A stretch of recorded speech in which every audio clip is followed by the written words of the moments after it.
Welcome. I'm Kinetic Symphony. I hunt down and report on weird and true mysterious stories, from glitches to the paranormal. Would you like even more content? Here's my Patreon. Now onto the stories. Case file number 1057, written by Ariolet. The Mystery of the Shapeshifting Vacuum. Today, while visiting my mom, I offered to help her around the house while she worked in the garden. I began vacuuming her kitchen with her new vacuum cleaner that I hadn't used before. I looked at the settings to be sure I had it all right before I turned it on, and I moved to switch to hard floor, which was the third setting, but didn't pay attention to the other two settings since this is what I was looking for. When I got to her rugs, I looked at the switch to switch it from hard floor to a more appropriate setting, and this time, the vacuum read something along the lines of carpet or rug for the first setting. Then there was a symbol with a line at the bottom and small lines coming off the top of that line for the second setting, and a hard floor for the third setting. I immediately thought it was weird that the second setting had a drawing or symbol when the other two had words. I switched it to the third setting and vacuumed the rugs. As I was working on this, my mom walked back through the house and I asked what the second setting was for. I assumed it was for a very short carpet, but was just checking. And she confirmed this. After the rugs, I looked down to switch it back to the hard floor setting, and now the second setting had words indicating short carpet instead of a symbol. I just paused and looked at it for a moment, because it was completely different from what I was positive I saw just a few minutes before. I know it's a small glitch, but I'm positive the first time I looked, it was a symbol and drawing, but every time I checked after that, it was in writing. Case notes are file 1057. The Mystery of the Shapeshifting Vacuum. So those tiny little anomalies that you can almost just brush off, almost, as a malfunction of your own mind and perception, they're what breaks the multiverse's proverbial camel's back. It's truly like the universe is gaslighting us. Intentionally or not, that's the real question. I think if it is intentional, in these small cases, it's just as pranks. I don't think it's malicious. It doesn't seem harsh enough to be malicious. No, it's too much like what I would do. Bonus file, written by charlesHsprockett. When the wild turns against you, a hiker's nightmare. Several years ago, a friend and I went on a multi-day hiking trip during winter. While preparing for the trip, I found a forum dedicated to the trail we'd been hiking and several threads about people going missing on it. Most of the members blamed the hikers themselves, saying they were most likely inexperienced, would-be adventurers who had gone off trail and gotten lost. There was one old man on the forum who claimed he'd completed the trail once a year for the past 50 or so years, and he believed there was something more sinister behind these disappearances. Naturally, the other members laughed at him.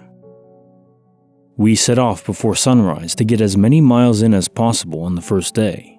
That entire day, we only met one other person, a friendly, middle-aged man who lived somewhat locally. He seemed impressed that we were taking on the trail in winter, and even invited us to camp near his property, but we declined and pressed on. That night, we were surprised by some pretty dangerous terrain around the edge of a lake, and took the decision to sleep in our bivy sacks under an overhanging rock. Not exactly ideal camping conditions, but given the potential hazards, we felt this was the smartest choice. I don't sleep well at the best of times in a bivy sack, and if you've ever been zipped into one, you'll know how claustrophobic it can feel. The rock hanging over my head didn't help either.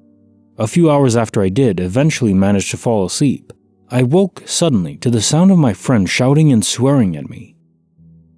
I popped my head out of my bivy sack and saw that he was still zipped inside his. He had somehow gotten off the relatively level ground we had been sleeping on and was slowly sliding down towards the lake. I quickly got up and dragged him, with great effort, back up to ground level. He was absolutely furious with me, claiming that he'd felt me drag him, but soon calmed down and accepted that he'd most likely rolled over repeatedly in his sleep. We didn't go back to sleep, and instead had some coffee and breakfast while waiting for the sun to come up. When we set off, it started to rain heavily and didn't stop for most of the day. I was also having some trouble with an old injury in my leg, which slowed us down considerably. The sun seemed to disappear rather suddenly near the top of a deceptively steep hill, so we set up camp there and then, this time in a tent.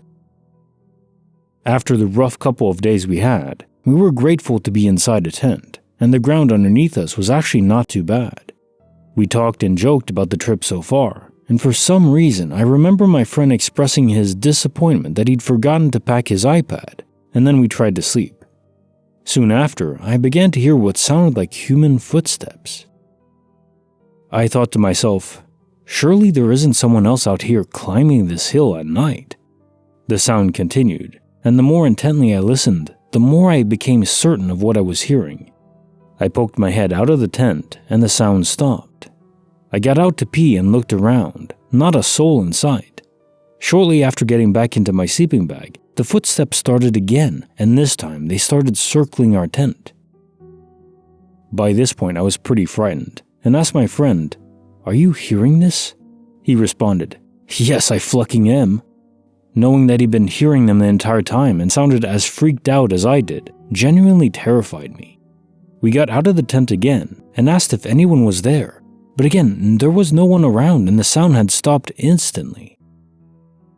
The footsteps around the tent continued for quite some time, and we didn't sleep.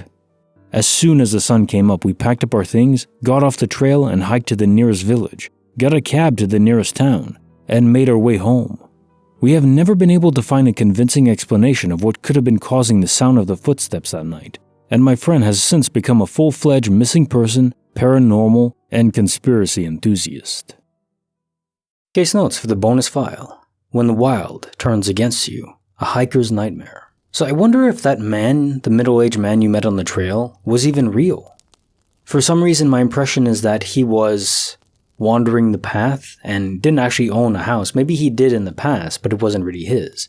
If you had camped in that area, the actual real owner may have come out and asked, what are you doing? The guy you're talking about doesn't live or hasn't lived here for maybe decades or something. That'd be my guess. So yeah, just in a nutshell, I think it was a spirit that was lonely and looking for company on the trail, the only path that he knows and can travel. It is seriously sad in many ways to consider that spirits are just these entities that are trapped behind consciousness, pockets of consciousness that want to move on but can't, not yet. I think they will eventually. I think the energy dissipates, so it's not all bad. But in the meanwhile, they're probably just bored. I wonder if their perception of time is as linear as us, or at least as consistent. Every single second we experience. It's all time is relative in perception too. If you're having fun, it seems to go by much faster than if you're bored. So hopefully they're only aware of small pockets, and then eventually they just fade away. That'd be better. And now time for the quote of the day. Every man dies, but not every man really lives. William Wallace. Freedom! You have to draw your own lines in life. You can't be living by someone else's standards and principles. You have to know what actually makes sense to you. And then, to truly live, you have to embrace those values and be consistent with them. Not the easiest thing to do, but give it a shot. We all have to.